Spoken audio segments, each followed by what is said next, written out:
மிகவும் ஆர்வத்தோடும் உற்சாகத்தோடும் கடந்த முதல் இசைப்பதிவை கண்டு கேட்டு களித்த அனைவருக்கும் மிகவும் மகிழ்ச்சியுடன் கூடிய வணக்கங்களை தெரிவித்துக் கொள்கிறோம். பலரும் பல்வேறு விளக்கங்களை கேட்டிருந்தார்கள். இப்போது அதிகம் பாதிப்புக்கு உள்ளாக்கும் சர்க்கரை நோய், நீரிழிவு எனப்படும் சுகருக்கு நிவாரணம் தரத்தக்கதாக கூறப்படும் இந்த மாயா மாளவ கௌளே ராகத்தின் மீது பலரும் கவனம் செலுத்த தொடங்கியுள்ளனராம். இன்னும் பல பயனுள்ள குறிப்புகளை பிரபல இசை ஆசிரியர் திருமதி ஆர். ராமலட்சுமி அவர்கள் இப்போது நமக்காக இங்கே தருகிறார்கள். அவர்கள் கூறும் மிக மிக பயனுள்ள குறிப்புகளை குறிப்பெடுத்து நாமும் பயன்படுத்தி மற்றவர்களுக்கும் அறிமுகப்படுத்துவோம். இதோ.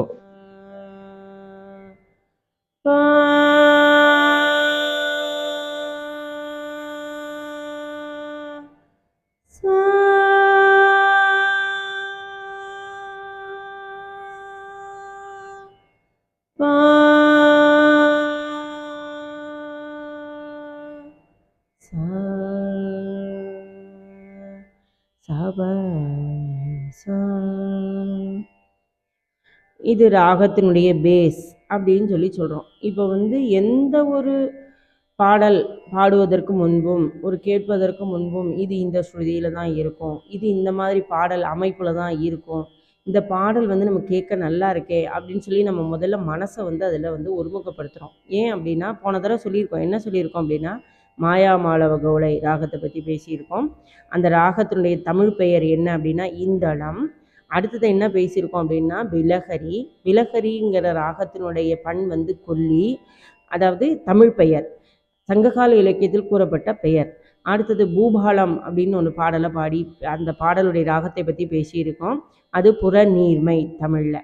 இதெல்லாம் எதுக்கு இப்போ நம்ம இதை பற்றி ஒரு குறிப்பு பார்க்குறோம் அப்படின்னு சொன்னால், நமக்கு அப்பர், சுந்தரர், மாணிக்கவாசகர் இவங்க எல்லாருமே இந்த இறை பாடல்களை மட்டும் சொல்லலை, இறைவனை பற்றி பாடக்கூடிய பாடல்களை மட்டும் சொல்லலை, அதில் இருக்கக்கூடிய மருத்துவ குணத்தையும் எடுத்து சொல்லியிருக்காங்க. மருத்துவ குணம் அப்படின்னா என்னென்னா மருத்துவம் அங்கே எப்படி செயல்படுது அப்படிங்கிறதையும் பற்றி ஒரு சின்ன எக்ஸாம்பிள் 2500 ஆண்டுகளுக்கு முன்பு நம்ம கொடுத்துருக்காங்க. என்னதுன்னா உடல் நலத்தில் ஏற்படக்கூடிய குறைபாடுகள், அதில் முதல்ல ஜுரம் வரும் இல்லையா, எல்லாருக்கும் காய்ச்சல் வரும், அந்த நோயை தீர்ப்பது. அடுத்தது விஷக்கடிலாம் ஏற்படும், எல்லாருக்கும் இந்த வண்டு கடிச்சிது அப்படிம்பாங்க. அப்புறம் அமாவாசை பார்வையெல்லாம் பார்க்க போகிறோம் அப்படின்னு சொல்கிறோம் இல்லையா. இதெல்லாம் ஏற்படுவது எதனால் அப்படின்னா விஷக்கடி. அடுத்தது சூடு நோய். இப்போ நம்ம எந்த காலகட்டத்தில் இருக்கோம், இப்போது ரொம்ப பூமியினுடைய வெப்பத்தாக்கம் ஜாஸ்தியாக இருக்குது இல்லையா, அந்த காலகட்டத்தில் இருக்கும். அது சூட்டு நோய். வயிறு சம்பந்தமாக ஏற்படக்கூடிய வயிற்றுப்புண், வயிற்று அலைச்சல், வயிற்றில் இருக்கக்கூடிய உபாதைகள், இதையெல்லாம் போக்குவதற்கு கூட இறைவனுடைய புகழை பாடி அவருடைய கருணையை பெற்று அதன் மூலமாக நம்ம நோய் கூட நீங்குகிறது அப்படிங்கிறதுக்கு ஒரு எக்ஸாம்பிள். அடுத்தது திக்குவாய். அப்புறம் நீர்னால் ஏற்படக்கூடிய துன்பங்கள், விஷ உணவு சாப்பிடுவதால் ஏற்படக்கூடிய துன்பங்கள், இதெல்லாம் நிறைய பட்டியலிட்டு சொல்லியிருக்காங்க. அதில் நம்ம இப்போ பார்க்க போகிறது என்ன அப்படின்னு சொன்னால் மண் சுமந்த பாடல்கள், பண் சுமந்த பாடல்கள் நிறைய இருக்குது. அதாவது பண்ணா என்ன அப்படின்னா தமிழில் சொல்லக்கூடிய பண், அது என்னது கொல்லி அப்படிங்கிறதுக்கு பிலஹரியில் தமிழ் பண் சொல்கிறோம். இதில் எப்படி சொல்கிறாங்கன்னா ஈஸியாக பாடக்கூடிய தன்மை. எப்படி ஈஸியாக பாடக்கூடிய தன்மை எப்படி இருக்குது அப்படின்னு சொன்னால், இந்த பாடலை பாடும் பொழுது மனநோய்கள், கஷ்டங்கள், துன்பங்கள், வேதனைகள் இதையெல்லாம் நீக்கும் அப்படிங்கிறதுக்கு நமக்கு குறிப்போடு கொடுத்துருக்காங்க. இன்னொன்று என்ன அப்படின்னா இந்த சூடு அப்படின்னு எடுத்துட்டோம்னா இந்த சூடு எப்படி வரும், இயற்கையில் ஏற்படக்கூடிய சீற்றங்கள்னால, அதாவது கால சீதோஷ நிலை மாற்றத்தினால ஏற்படக்கூடிய அந்த சூடுங்கிறது என்ன, ஒரு நேரம் நல்ல மழை பெய்யும், உடனே சூட்டை கிளப்பிடும் அப்படின்னு சொல்லுவாங்க. இது இயற்கையாக இருக்குது. ஆனால் அந்த இயற்கை கொஞ்சம் அதிகமாகும் பொழுது நம்மளுடைய உடலில் இருக்கக்கூடிய உபாதைகளை போக்குவதற்கு அந்த காலத்திலேயே, அதாவது சங்ககால இலக்கியத்திலேயே நமக்கு ஒரு பாடலுடைய தன்மையை கொடுத்துருக்காங்க. அது என்னது, சூடு நோயை தீர்ப்பதற்கு அப்படின்னு சொல்லியே பாடல் என்ன பாடல் அப்படின்னு சொன்னால் அது என்னது அப்படின்னா ஏற்கனவே சொல்லிட்டு அது என்ன பண்ணுங்கிறதையும் நம்ம ஏற்கனவே பார்த்துருக்கோம். நவரோஸ். அதுக்கு இன்னொரு பேர் காந்தாரம்னு சொல்கிறாங்க. அதுக்கு பேர் என்ன அப்படிங்கிறத இப்போ நம்ம பார்த்தாச்சு. அடுத்து மந்திரமாவது நீரு வானவர் மேலது நீர் சுந்தரமாவது நீர் துதிக்கப்படுவது நீர் தந்திரமாவது நீர் சமயத்தில் உள்ளது நீர் செந்துவர் வாயுமை பங்கல் செந்துவர் வாயுமை பங்கல் திரு ஆலவாயான் திருநீரே. இதை எப்படி ஃபாஸ்டா பாடலாம், இது இப்படி தான் பாடணுங்கிறது இல்லை.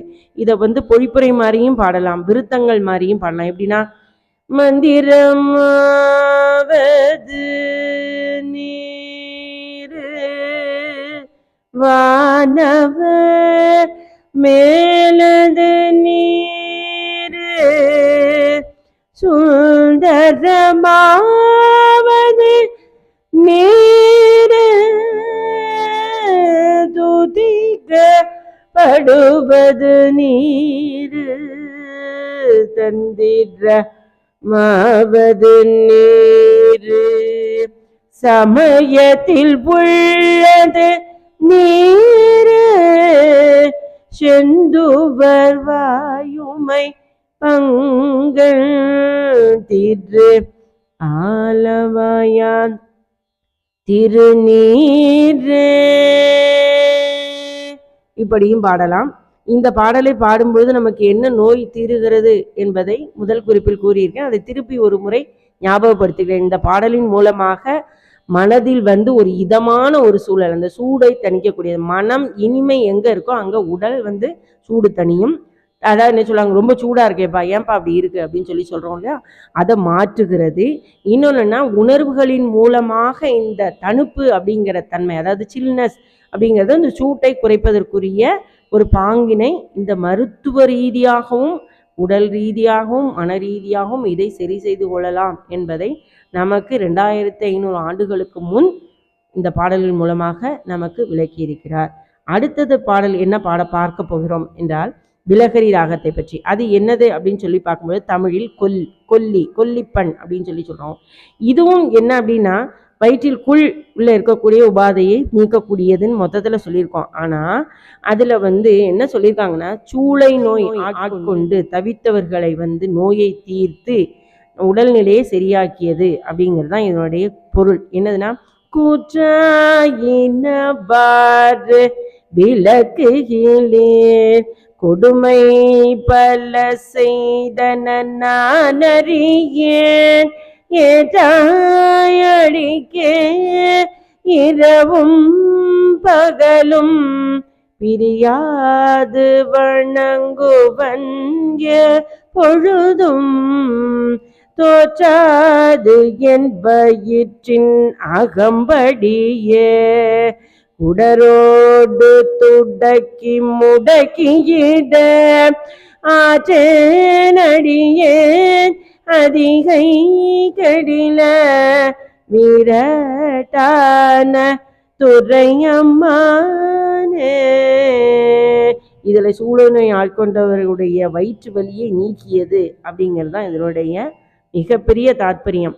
இப்ப இந்த ராகம் என்ன அப்படின்னா பிலஹரினா ஒரு கம்பீரமா இருக்க வைக்கக்கூடியது. கம்பீரம்னா என்ன சொல்றோம், உடலை நம்ம திடகாத்திரமா வச்சுக்கணும், நல்ல உணவுகளை சாப்பிடணும். நல்ல உணவுகளை சாப்பிடணும்னா எப்படி நம்ம இருக்கணும், டெய்லி சாப்பிட்றது, நம்மளுடைய அம்மா சமைத்து கொடுக்கும் பொழுது அதுல பிலஹரி ராகத்தில் கலந்திருப்பது போல ஒரு பாடலை இசைத்து கொண்டிருந்தாலோ இல்லை அதனுடைய தன்மையில கேட்டு கொண்டிருந்தாலோ நம்மளுடைய உணவினுடைய தன்மை நமக்கு எந்த விதமான நோயும் தராமல் அது சாவதானமாக அதனுடைய வேலையை நிதானமாக செய்து நம்மளுடைய உடலை காப்பாற்றி கொடுக்கும். இதுதான் இந்த பாடலில் உள்ள மருத்துவ குறிப்பு.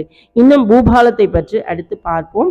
இப்பொழுது நம்ம பார்த்த ராகங்கள் பிலஹரியும் மாயாமால வகவலையும் நவரோஜ் என்று தமிழில் சொல்லக்கூடிய பண்ணும் இன்னொன்று என்ற கொல்லி என்று சொல்லக்கூடிய பண்ணையும் பற்றி பார்த்தோம்.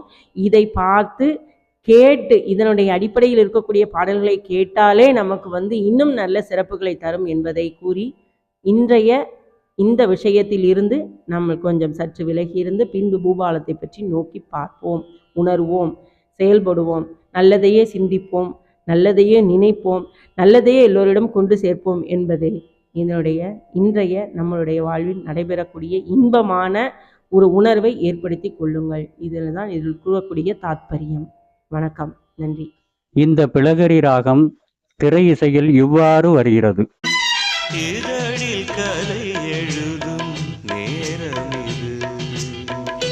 அடுத்ததாக